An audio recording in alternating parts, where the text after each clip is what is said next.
Alright, so right here we have the computer for my 1993 Dodge Ram. As you can see, I've started chipping away at some of the silicone that encases all this thing to keep moisture out of the electronics. I have removed that there capacitor, and I have one of these cheap Chinese component testers. So let's see what this thing identifies as today. Yeah, 2 diodes. So that there capacitor is not very happy, and as you can see, it doesn't look too healthy either. So we're going to change out all 3 of them. There's that one there beside that large heatsink, and there are these 2 over here on the corner. So we'll get on to that. So here are my new capacitors. The orange ones that are going to be replaced are 220 by, I think the original ones were 35 volts. I got 220 at 50 volts. These here are Nichicon capacitors that I have picked because they go down to -55 and all the way up to 105C. So that seemed to be the widest temperature range that I have come across when I was searching for these. And that green one there, in case you're wondering, is a 470. Again, I went with 50 volt, same temperature range, -55 to 105. Okay.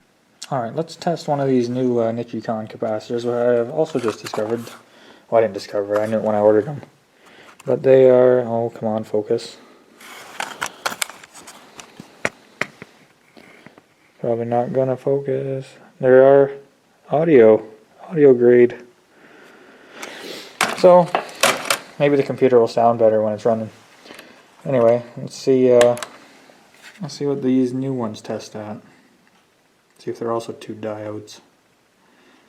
Well, it's actually a capacitor, and it is reading a heck of a lot healthier than that other one did.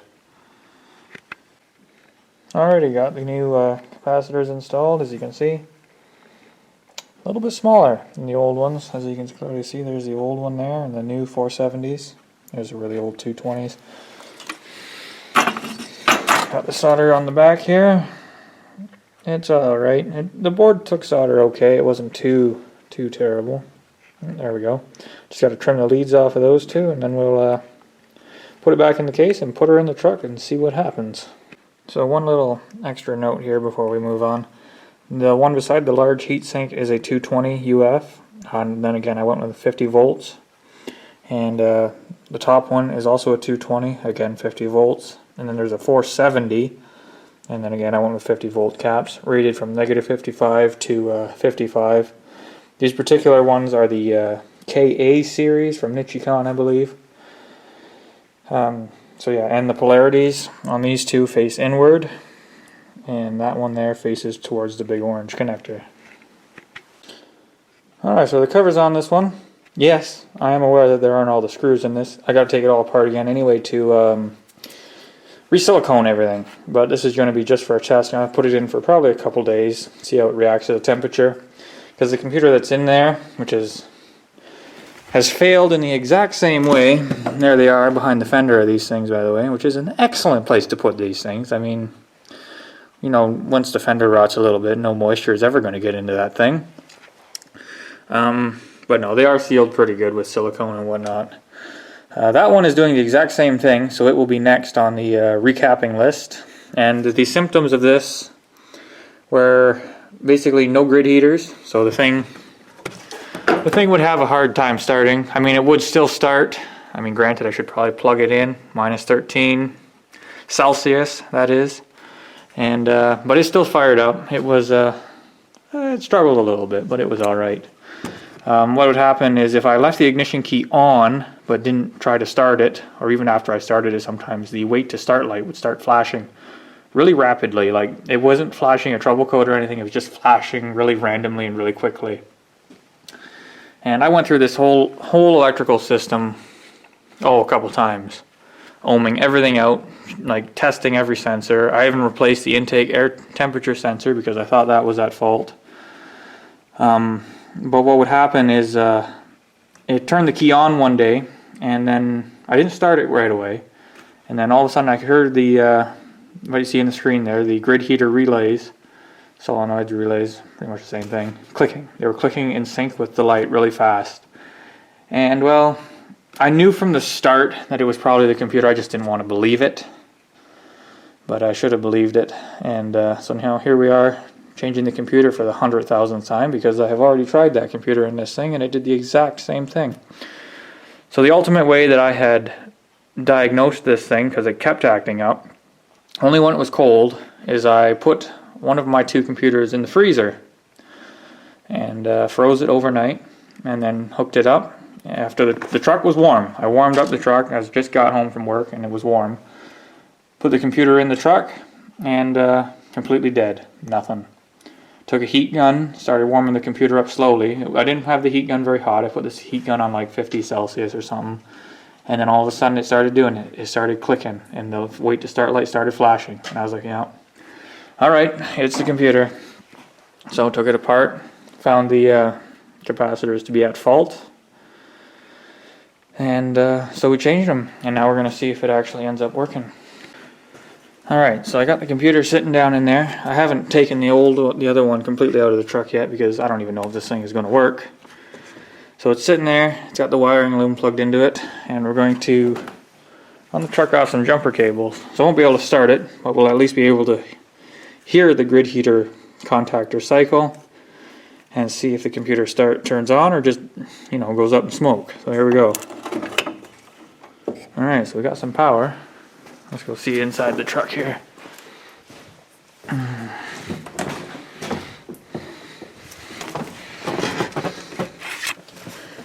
Keys would be nice right about now.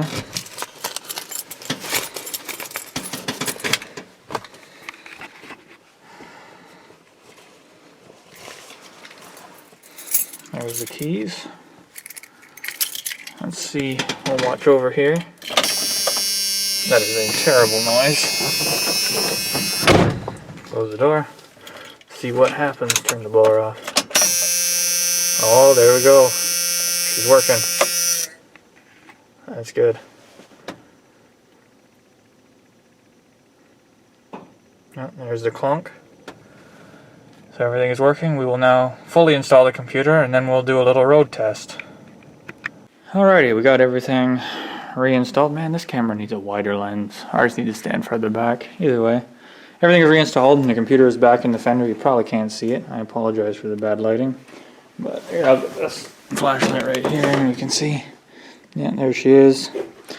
This fuse box right here, I added. I will probably do a little video on my electrical upgrades for this thing, as you can see.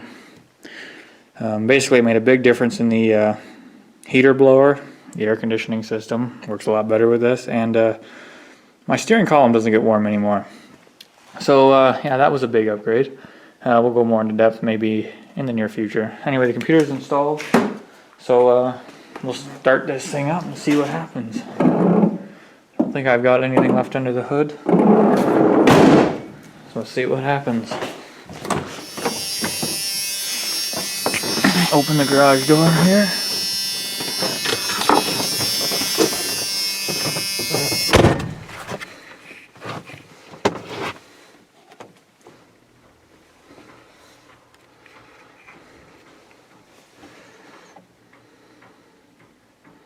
Now the grid heaters probably won't cycle because before I had another sensor just plugged in just to test it. It was at room temperature. The intake is probably hotter than 16 Celsius. So, but we got all our lights. The check engine light and everything has come on for a self-test. So here we go. See if we got charging. Our battery is charging. So that means our computer is working. I heard the AC compressor click on, even though it's not cold. Sorry.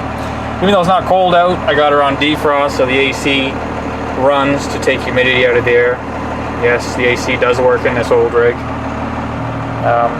There will be some videos coming on this truck and what I've done to this truck. I've done quite a bit to this truck. So I'm going to go for a road test. I'll come back and we'll see if overdrive works and everything. Alright, so I know you guys can't see anything, but everything does work. Overdrive works. It's charging just fine. I think this computer is working better than it did the first time I used it, because it was always funny going into overdrive, and well, we won't really know until it sits outside here overnight, and then see in the morning, see if it works. That'll be a test. But it won't really be that cold tonight, so it may take till the end of the week, because I think Thursday or Friday is supposed to go down to -13. That'll be the real test. So until then, I think it's fixed. I'm going to recap that other one and silicone it, and then I'll put it in, and then I'll take this one out and silicone it, and then it'll be my spare again. So until next time, thanks for watching.